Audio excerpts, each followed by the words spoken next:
kuba ubonye iyi video uyu munsi si impanuka. Ubuzima buragukanda bukakubwira ko bidashoboka, ariko wibuka aya magambo: ntidutsindwa kubera ko twabuze imbaraga, ahubwo dutsindwa kubera twatakaje kwizera. Menya ko mu gihe ugihumeka haracyari amahirwe. Nta n'umwe wavukiye gutsindwa. Aho niho dushwanyaguza ubwoba, tukubaka imbaraga nshya, tukibutsa isi ko tutarasoza. Niba witeguye kwiyubaka, niba wiyemeje, niba witeguye guhindura amateka yawe, tangira nonaha. Mbere yuko tuganira ku gihe, kuri discipline, mbere yo kwiyubaka, reka mbanze nkubwire uwundi we. Nitwa Jack Ma. Ntabwo navutse ndi umukire, ntabwo navutse ndi umuhanga kurusha abandi, ntabwo navutse mfite n'amahirwe adasanzwe kurusha abandi twari kumwe muri icyo gihe. Dore ko navukiye mu muryango usanzwe kandi ukennye. Navukiye mu mujyi wa Hangzhou, aha ni mu Bushinwa. Ababyeyi banjye bakoraga umuziki gakondo, nta bushobozi bwinshi bari bafite. Nkiri umwana natsinzwe mu ishuri inshuro nyinshi, nagerageje kujya muri kaminuza ndatsindwa, nasabye akazi henshi cyane bakagenda bakanyima. Umunsi umwe nagiye muri McDonald's njyana n'inshuti zanjye tujya gusaba akazi. Inshuti zanjye bazahaye akazi ariko njye banyima akazi. Icyo gihe abantu bambonaga nk'udafite ejo hazaza, ariko bo ngabo icyo barebaga amanota yanjye y'icyo gihe. Gusa kuri njyewe narebaga igihe nari mfite time. Wowe se muri iki gihe ureba iki? Ubwo ni waba ureba gutsindwa ufite ubu ukirengagiza igihe ufite ubu ngubu nonaha? Nabaye umwarimu w'icyongereza, nahembwaga make cyane, ariko nari mfite ikintu gikomeye kandi cyari kimwe cyonyine. Icyo nta kindi ni inzozi n'icyerekezo cy'ubuzima bwanjye. Icyo gihe naje kuvumbura ko mfite amasaha 24 ku munsi kimwe nk'abandi bose. Maze kwibaza ni ese aya masaha 24 mfite yakoresha gute? Nyuma yo kwibaza icyo kibazo nibwo naje kumenya ko igihe ari wo mutungo urusha indi yose agaciro nari mfite icyo gihe. Amafaranga aragenda akongera akagaruka, amahirwe ashobora kuza agahita agenda, ariko igihe iyo kigiye kiba kigiye burundu. Uyu munsi abantu bazi izina Jack Ma kubera ari baba n'ubukire. Ariko intsinzi yanjye ntiyatangiriye ku mafaranga, natangiye kuguhitamo gukoresha igihe cyanjye neza mu gihe nta kindi kintu cy'agaciro nari mfite nanga icyo gihe. Niyo mpamvu uyu munsi nshaka kuganira nawe ku kintu cyoroshye ariko gikomeye cyane: uko ukoresha igihe cyawe niko wubaka ejo hawe. Reka noneho dutangire. Nitwa Jack Ma kandi uyu munsi ndashaka kuganira namwe ku kintu cyahinduye ubuzima bwanjye burundu kandi gishobora guhindura n'ubwawe. Icyo kintu si amafaranga, si amahirwe, si ibanga ry'abakire, ahubwo ni igihe. Ndavuga igihe, yego igihe, time mu cyongereza. Igihe ni umutungo umwe twese duhabwa kimwe buri munsi, yaba umukire, umukene, umunyabwenge, umuswa, twese. Ngiye buri kuvuga nawe uneze amatwi uri kunyumva muri aka kanya, aho uri kunyumvira hose. Ufite amasaha 24 ku munsi yo gukoresha icyo ushaka. Ikibazo ni ayo masaha 24 uyakoresha gute? Ese uyakoresha muri bya bintu bigena ejo hazaza hawe heza, cyangwa wisanga amasaha yawe ari gukoreshwa n'abandi bantu atari wowe wigizemo uruhare? Hari abantu bakoresha amasaha yabo 24 biga ibyatuma barushaho gukira, barushaho kugira ubuzima bwiza, barushaho kuba abanyabwenge, barushaho kugira imbaraga muri sosiyete. Mu gihe hari n'abandi bakoresha ayo masaha birebera kuri telefone. Ndavuga inzenya, ko wateka noodles ku myaka yawe. Come on guys, urenze ibyo. Ntukiri kuri icyo kigero cy'imitekerereze muri 2026, warenzaho kandi urabishoboye. Imana yaguhaye ubushobozi bw'ibikenewe byose, igisigaye ni wowe. None wowe nshuti yanjye, uri gukora iki n'igihe cyawe? Uyu munsi ndashaka kukubaza ikibazo kimwe cyoroshye ariko gikomeye cyane. Ese ukoresha igihe cyawe wiyubaka, cyangwa ukoresha igihe cyawe wubaka ubuzima bw'abandi? Wowe ugasigaraho uri, ukabona uri gutera imbere, ariko abo ukorera ukabona bari gukira, bari kugira ibindi bintu bageraho, ariko wowe dese muracyari hahandi. Reka tuganire kuri ibi. Nkiri muto cyane nta mafaranga nari mfite, nta bantu banshyigikiye nari mfite, nta manota meza nageraga mu ishuri, naratsindwaga. Natsinzwe inshuro nyinshi ku buryo byageze aho nkumva ku izina ryanjye nkwiriye kongera akantu ka fail. Icyo gihe niyitaga Jack Fail Ma. Iyo bavuze fail ni ugutsindwa. Uyu mugabo turi kuganiraho yitwa Jack Ma. Ubwo kuri Jack Ma yongeyeho fail akitwa Jack Fail Ma. Ariko hari ikintu kimwe nari mfite: igihe. Maze menya kare ko ninakoresha igihe cyanjye neza nzahora ndi umukene, kandi ndabivuga nk'uko biri. Nutiga gukoresha igihe cyawe wiyubaka, uzahora ukorera umuntu wize gukoresha igihe cye neza. Kandi ibyo si bibi, ariko niba ushaka ubwisanzure, niba ushaka iterambere, niba ushaka impinduka, ugomba kubaha igihe cyawe nk'uko wubaha amafaranga yawe. Byaruta ukacyubaha kurusha ayo mafaranga wirirwa urata, kuko amafaranga ushobora kuyatakaza ukongera ukayakorera akagaruka, ariko igihe kigiye kiba kigiye burundu. Ntushobora kugisubiza inyuma, ntushobora gukanda Ctrl+Z mu buzima. Nshuti yanjye, ubuzima si Microsoft Word Microsoft Word niho ushobora kwandika ibintu ukabona uribeshye, ukaba wakanda control ukongeraho Z, warangiza ukaba wasubiza ibihe inyuma cyangwa ugasubiza inyuma amayeri we wakoze. Ariko ubuzima bwo suko buteye, ubuzima cyangwa igihe cyo ntabwo gisubira inyuma. Uyu munsi urubyiruko rwinshi ruravuga ruti nkeneye kuringaniza kurya ubuzima no gukora, nkeneye kuruhuka, nkeneye ikiruhuko, kandi ibyo ndabikwiriye. Tegereza gato. Ese uri kuringaniza iki? Uri kuringaniza ubukene n'ubunebwe? Igihe nari mu myaka yanjye ya 20 n'iya 30 sinagiraga iyo miteto, nari mfite umuvuduko ko imbaraga zari zikiri zose. Buri munsi naribwiraga ni Jack, nudatera imbere uzahora aho uri, nta muntu n'umwe uhari wo kuza kugutabara. Urabizi so ni umukene, nyoko niwe wabonamo umugabo w'umunyembaraga, gusa ariko uracyitwara nka ka gahungu gatoya kari gusaba nyina kakajaburira. Nta mumaro zabaho yamanura amafaranga mu kirere. Intwari imwe rukumbi ufite ni wowe ubwawe, ubwenge bwawe, ubumenyi bwawe, ubushobozi bwawe n'imyitwarire yawe. Reka nguhe urugero, kandi urugero rusekeje.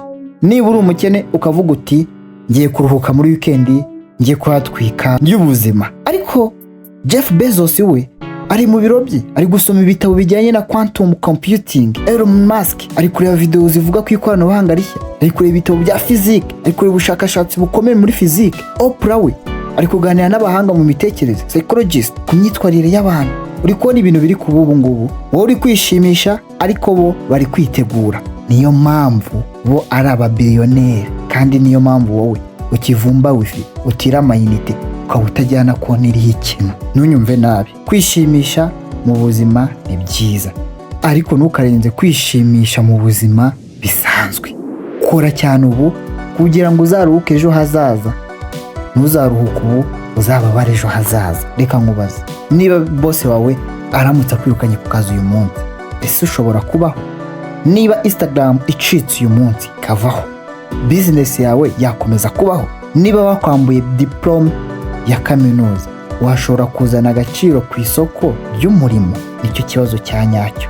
Dore ishuri ryaguhaye urupapuro, icyemezo, ibintu twita certificate na diplome, ariko ubuzima nibwitaye kuri ibyo bipapuro, kuko ibyo ni ibipapuro gusa, ushobora no kubicurisha. Icyo ubuzima bwitayeho ni ubumenyi ngiro ufite, skills. Your skills nicyo ubuzima bukeneye. Niba uzi kugurisha ntuzigera ukena, niba uzi kwandika buri gihe uzabona uko utera imbere, niba uzi gutekereza neza buri gihe uzahanga ibishya kandi by'agaciro. Kandi dore inkuru nziza, ubumenyi buri kugurishwa ku buntu. Wajya kuri YouTube, ubumenyi ni ubuntu.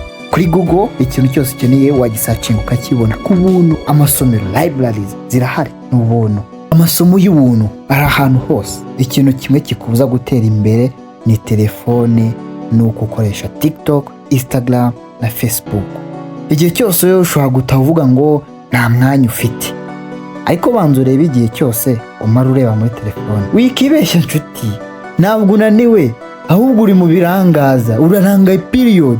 Biratangaje kubona utashye ukumva ufite umunaniro wo kuba wasoma igitabo, ukumva ufite umunaniro wo kuba wagira ibintu bishyashya wiga, ariko ukajya ku buriri ukirambika uri guscrollinga ugashiduka amasaha 3 ashize. Ese koko urananiwe cyangwa urarangaye? Fata isaha imwe ku munsi wiga ikintu gishya. Mu mwaka umwe gusa uzaba urusha ubwenge 99 by'inshuti zawe zitarakora ibyo ngibyo. Reka nkubwize ukuri, isi iri kugenda ku muvuduko mwinshi cyane, iri kwihuta cyane. Ubwenge bukorano, artificial intelligence, blockchain, robotic, impinduka z'ikoranabuhanga za digital transformation.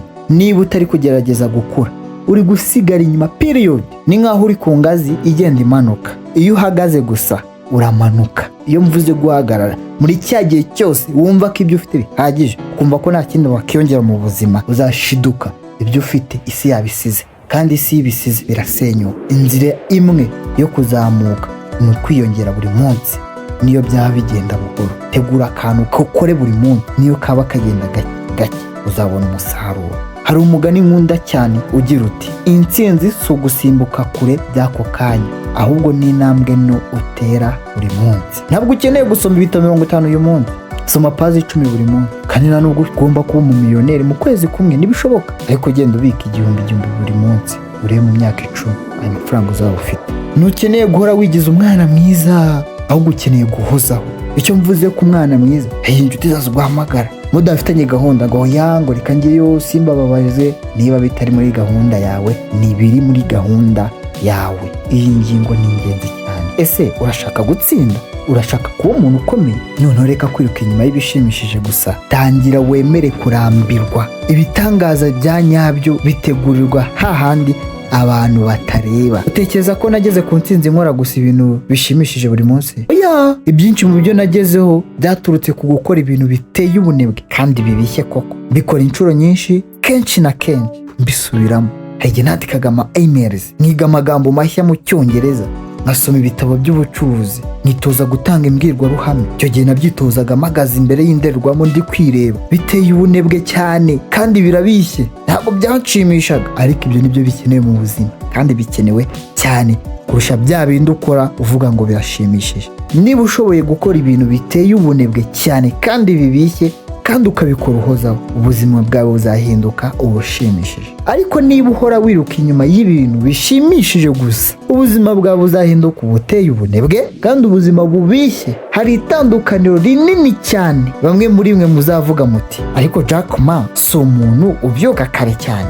Reka nkubwire, intsinzi niyitaye ku kuba ubyuka kare cyangwa uri umuntu ukora nijoro. Ariko disipurine yo irabireba. Niba ubyuka buri munsi nta gahunda, nta ntego, nta kintu cyo kwiga, uba uri kubaho gusa, ntabwo uba uri kumva icyanga cy'ubuzima. Buri gihe mbwira urubyiruko ni byuka mbere y'uko inzitwazo zawe zibyuka. Niba inzitwazo zawe zikubwira ziti ndabyuka saa 8, wowe zitange ubyuke saa 7:15 zitaraza.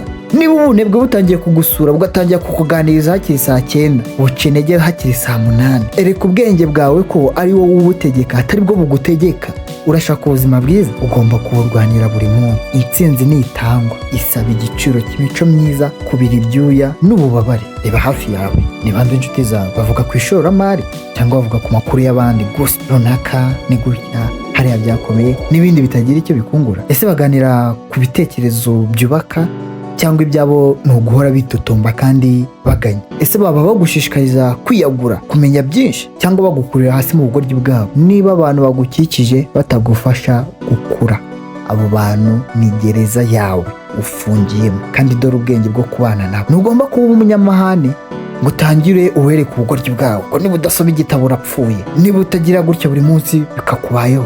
No, ahubwo buhuze babize. Uvuga uti mugiye mu kwiga amategeko y'umuhanda ndetse n'ibindi bishya. Bibakubwiye bati reka tujye kunywa wana nabirenze, uvuga uti oya murakoze, ndi muri semina yo kuri internet kwiga ibindi bintu bishya. Icyo gihe uzabibabwira baguseke, ariko mu myaka 5 iri imbere bazaza bagusanga bakubaze bati wabaye gute umutsinzi? Uzabasubiza uti uribuka bya bihe byose navugaga ni ndi bize ndi gukora ibi, niho byatangiriye. Ibigutera imbaraga bimeze nko kwiyuhagira, urabikeneye buri munsi, kuko nutoga uyu munsi ejo uzabunuka, kandi nutabona ibigutera imbaraga uzasubira inyuma. Discipline imeze nka za maso z'abasore baterura ibyuma, uyubaka buhoro buhoro kandi igakomeza kugenda ikura kandi ikomera. None se utekereza ko njyewe nari mfite ikinera imbaraga buri munsi igihe natangiye ari baba? Iyo rwose natangiye ari baba mfite ubwoba, nari mfite gushidikanya, nari umukene, ariko ikintu nzi nari mfite discipline. Narabyukaga